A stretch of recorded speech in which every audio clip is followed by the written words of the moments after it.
wax nii c'est-à-dire équipe bi. ce qui est très très dangereux complètement à terre. léegi risqué mu taxaw.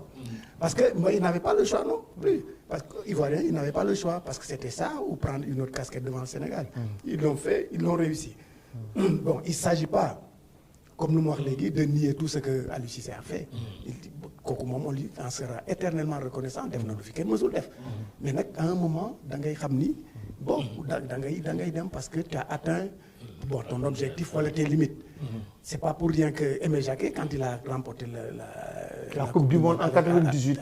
Il est parti. Oui. C'est-à-dire et c'est son adjoint qui a pris et dans la foulée il a remporté l'Euro. Voilà sont des choses comme ça qui arrivent. En 2000 face à l'Italie. On n'a pas am nañ groupe de joueurs boo xam ne mu ngi fii taxaw 55 joueurs yi ñu joxe woon bon quel que soit ce qui va arriver après mais on aura toujours ce vivier en plus de ñeneen di ñu fàtte woon ak booy football local bi ñi nga xamante ne ñoom aussi ils doivent avoir voix au chapitre ñi seetaan football bi xam nañ ne y en a qui sont assez bons qui méritent au moins d'être dans la tanière mu nekk 27e 26e 27e joueur pourquoi pas mu nekk ay joueurs au championnat local bi moi j'en ai vu de très performants maa ngi koy waxtaan yëpp ak Lamine parce que souvent damay dem di seetaan match mais am na ñoo xamante ne à défaut d'être titulaire mais war nañ bokk ci groupe bi ñu préparer pour éviter nag genre affaire bu demee noonu ñu ne kii jóge na fii donc léegi on va repartir à zéro non Sénégal mënatul repartir de zéro parce que vivier bi dafa am nañ acquis bi ba pare.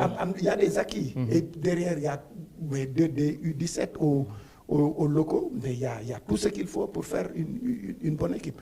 Ce qui manque juste c'est ce qu'il faut bon je vais pas dire ce qui manque ce qu'il faut c'est juste que mu am un bon management. Un bon management il faut trouver quelqu'un qui puisse faire passer ses idées qui puisse comme Emerse Faé l'a fait bon wax na ko bon c'était un joueur un gagneur wax na ko avant match bi je veux des joueurs qui me ressemblent quand j'étais joueur et on a vu que les joueurs ils l'ont même dépassé li ñu wane ils se sont surpassés. Une équipe ivoirienne très agressive. Très agressive soo gisee. Ils ont empêché les Lions de jouer hein. non dañu leen xoj mais ñun ñoo leen permettre.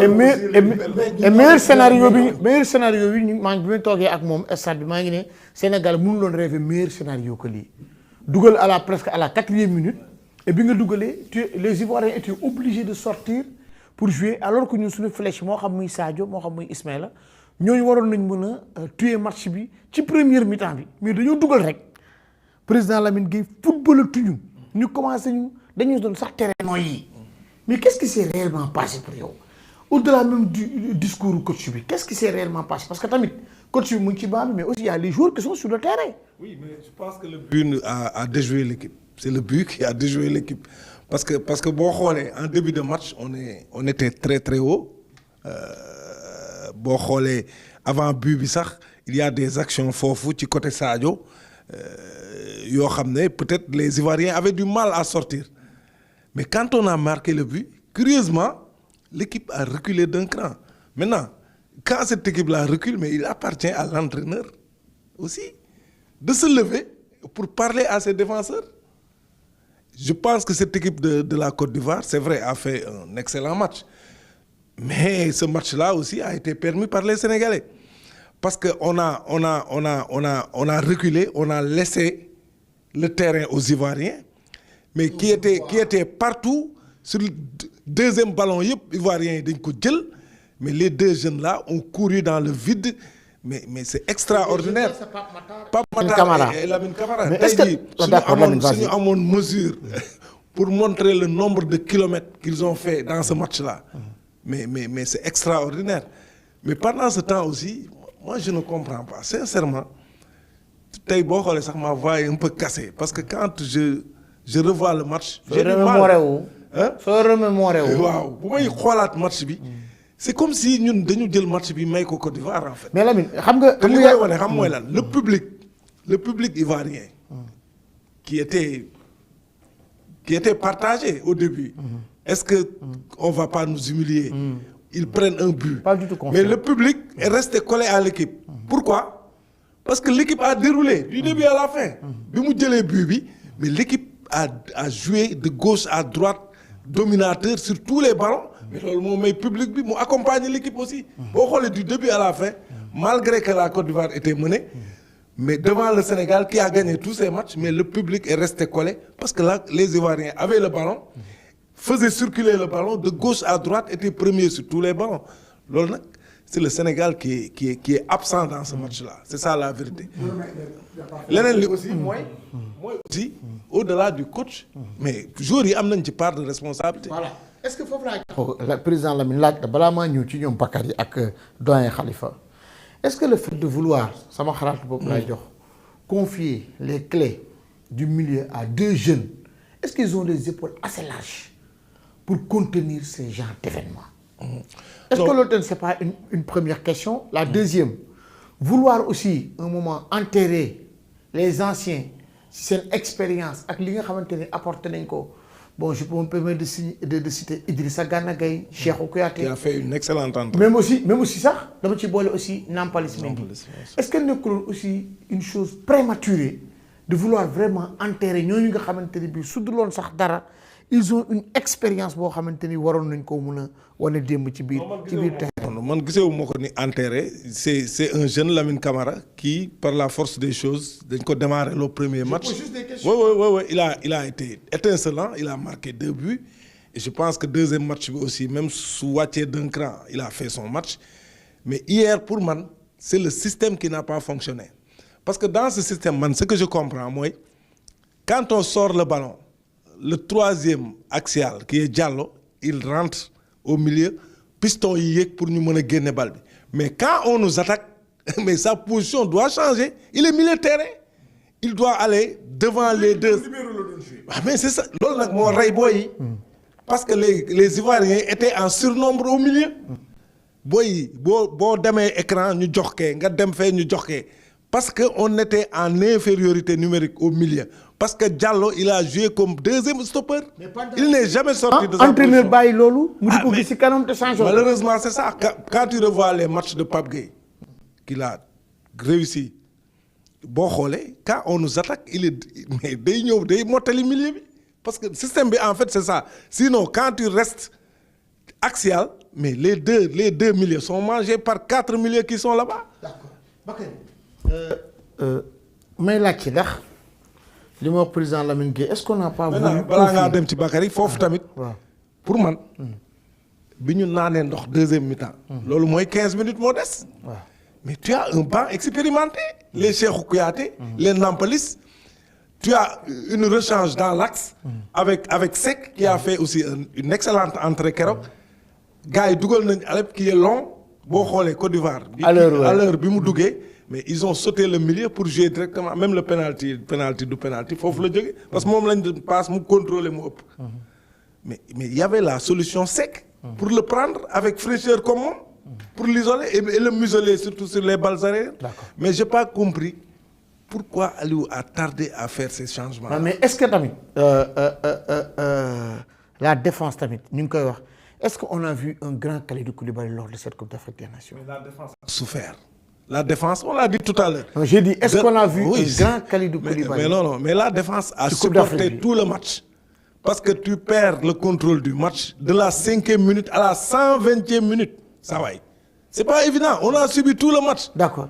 Bakary, maa ngi ko doon wax léegi nii nee na on a vu premier match yi xale yi ni ñu ko joué ñëpp ne xale yi kat gongo ñu dem ba dajeeg configuration bi changé Côte d'Ivoire indi souffle bu bees indi ay joueurs yu bees ci digg bi les titulaires indiscutables Emerse Faé def un choix fort jël teg leen ci banc bi ne leneen la soxla Aliou bu mu gisee loolu mu ne xam ne équipe bi sonal nañ ko est-ce que du woon yoon les jeunes là yi nga xamante ne ils n'ont pas démérité mu génne leen teg l'expérience.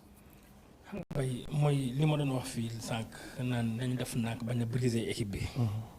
xam nga Aliou man je m'attendais à ce qu'il revienne à l'orthodoxie de son système parce que Coupe d'Afrique des Nations on l'avait gagné. orthodoxie mooy mu ñëwaat ci système ba mu doon teg. waaw pour nit ñi koy seetaan ba koy gagné dañu ko gagné mbay man nag soose laa nag. ah moo tax soo waxee c'est pas grave je vais prendre le soin de traduire y a pas de problème y a pas de souci y a pas de souci tu peux continuer y a pas de souci olof yoo xamante ni y a pas de souci quand tu dis orthodoxie c'est bon de d'éclairer les téléspectateurs orthodoxie mooy la mu doon def ba permettre que mu gagné li nga xam mooy Coupe d'Afrique bi fële ca Cameroun 2021 ba ñu football en 2022 Aliou en 4-3-3 la ko gagné malheureusement ren mu ñëw les 5 derniers matchs mu expérimenté loo xamante ni mooy 3-5-2 ou 3-4-3 ou 4-2-4 4-2-3 ya 4-2-4 xaw ma yaa xool noo ko mën a truc parce que moom nee na système bi dafa benn système boo xamante ni c'est modulable et tout donc ça dépend de l'organisation ok maintenant booy jouer ak équipe mel ni Côte d'Ivoire nga indi ñaari xale yoo xamante ne amuñu expérience trop ci Coupe d'Afrique des Nations nga ne leen nga jeter leen en pâture dans l'entrejeu il faut que ñoom qu'ils soient encadrés par un expérimenté foofu moo tax looloo tax ma ne la bi ñu toogee ma ak yow ma ne la pour man Idrissa Gana Gueye moo waroon démarrer match bi wala Nampalys Mendy à la place de Lamine à la place de Abdou Diallo parce que moom dinañu boot xale yi mun leen pousse ñoom yëpp ñu dawandoo daw terrain mais xoolal dëmb Fofana nu mu doon buuxee kii Lamine Camara da koy buux ba pare il se baladait dans l'entrejeu du ko neex la doon def on a perdu tous les deuxièmes ballons chaque instant dama doon yuuxu ba nga may yow sa yaa ma doon calmer ba tellement que on a été ballotté du début jusqu'à la fin donc loolu nag comme li ma la doon wax dañu naan joueurs yi ñi nekk ci terrain bi ay expérimenté la et tout dañu war a gérer loolu mais entraîneur lan mooy liggéeyam mooy classer mooy indi stratégie bi permettre sa équipe mën a gagner mais yow ñëw nga premier départ nga dugal pour premier but pendant les 4 premières minutes mais tu demandes à ton bloc de rester médian bloc bi mu yéeg tuuti ñu bañ a wàcc loolu lañu defoon contre Gambie mais loolu tamit pour mu am pour nga mun sa joueur yi sa équipe bi mun ko jouer il faut qu'il y ait des éléments qui peuvent animer ce système là malheureusement Abdou Diallo n'a pas fait preuve de quelqu'un qui puisse gérer ça mais derrière aussi Kalidou Koulibaly mi nga xamante ne moo ko waroon wax moom la gënoon jege moo ko waroon wax yéegal tuuti il ne l'a pas fait parce que Kalidou Koulibaly j'avais l'impression qu'il n'aimait pas trop courir était Hermès Faé l'avait dit nee na en conférence de presse d'après match nee na nu mu superviser équipe Sénégal gis na ni ils ne veulent pas courir ils ne veulent pas défendre dans le sens de leur but moo tax il a demandé à ses joueurs de contourner le bloc défensif sénégalais et de passer par les couloirs c'est vrai à un moment donné les Ivoiriens étaient à l'abordage nous on devait tout faire pour les contenir mais temps faible xam nga équipe boo gis am na temps fort ak temps faible mais ñun suñu temps fort 4 premières minutes la mais après tout le reste c'était notre temps faible benn instant yoruñu tur ba fekkante ne après on a des sorties yoo xamante ni xam nga de façon sporadique la xam nga soit Sadio muy génn wala Ismaïla Sarr mais ça s'arrête là mais moi je me dis que moi je n'ai pas compris le système qu'Aliou Cissé a mis en place aujourd'hui on ne va pas commencer à dire que oui les jeunes yi ñu ci def militaire bi ils n'ont pas les épaules assez larges non ils ont bien joué lors des matchs de poule parce que gis nañu ñoom ñëpp seen comportement seen rendement et tout aujourd'hui si l'équipe a failli sur le plan tactique je pense que la première responsabilité revient entièrement à l'entraîneur loolu moom il l'a reconnu partiellement mais je pense que vraiment il faut ñu waxtaan ak moom parce que lii nii man j'ai dit que mënoon nañu gagner neneen quoi mais pas nga jouer ak une équipe boo xamante ni même les Ivoiriens Lamine wax na ko bu ñu ñëwee ci stade bi ils étaient même partagés pour eux le Sénégal day ñëw rek jaar seen kaw mu jàll moo tax bu ñu dugalee premier but ils pensaient que c'était waaw xam nga donc loolu la mais et puis si tu mènes tu ne peux pas reculer baa nga la doon wax Mbaye le système là ne me plaît pas nga ma doon non c'est le meilleur scénario qu'on puisse rêver sur un terrain mais c'est vrai quand tu mènes tu te dis que je joue à l'extérieur j'ai mené l'adversaire chez lui il va non je m'attendais à ce que le coach voilà, quand même def un réaménagement tactique mais pas à essayer